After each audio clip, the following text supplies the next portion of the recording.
નવરના રામ રામ. બોલો બોલો મહેન્દ્રભાઈ, બોલો બોલો. ખેડૂત તો પતી ગયા હવે.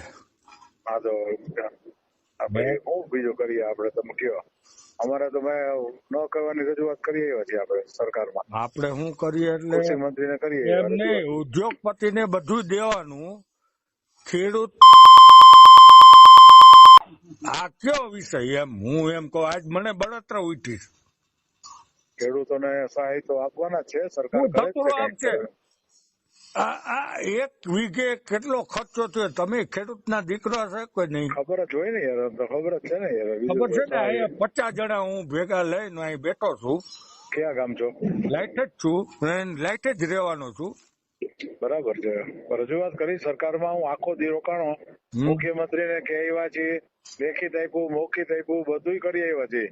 કૃષિ મંત્રીને કહી આવ્યા છીએ, સરકારના પક્ષમાં કીધું છે, જિલ્લા ભાજપમાં કીધું છે, પ્રદેશ ભાજપમાં કીધું છે, બધાને કહી આવ્યા ભાઈ. મહેન્દ્રભાઈ, એક હું વિનંતીથી વાત કરું. આપણે જે તે વખતે ઓનલાઈન ખેડૂતને કરવાની હતી મગફળીની, બરાબર, ત્યાં તમને સેટેલાઇટમાં એમ દેખાતું હતું કે અહીંયા પોપિયા છે ને મગફળી નથી. તો ઓનલાઈનમાં આ ત્યાં બેઠેલા નેતાઓ એને ઓનલાઈનમાં નથી ખબર પડતી કે વેરાવળ કે રાજુલામાં ને પાથરા તણાણા એ નથી દેખાતું.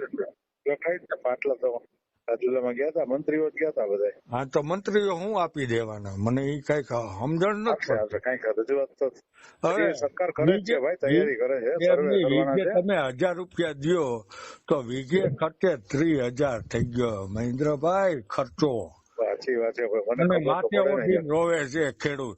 અને જો હવે જફાવાળા હે ને ગામડે નીકળશે ને, જો ખેડૂતનો દીકરો ના મારે ને તો રાજુ મકવાણા રાજકારણ કાયમી માટે છોડી દો. તમારી વાત સાચી છે ભાઈ.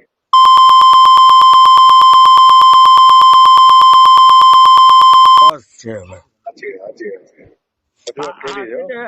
પેટની બળતરાથી બોલીએ છીએ અમે સાહેબ. હા, પેલે હું સમજે, મને દેખાતો હોય ને ભાઈ, મને ખબર તો પડે ને ભાઈ. 50 વીઘા મારી જમીન છે. હા હા. માલ્યો નથી આવે એમ, બધું પલળી ગયું. અને આપીને શું દે, ઓલા ઉદ્યોગપતિ ને ઓલો આલ્યો ને માલ્યો ઉપાડીને વયા ગયા.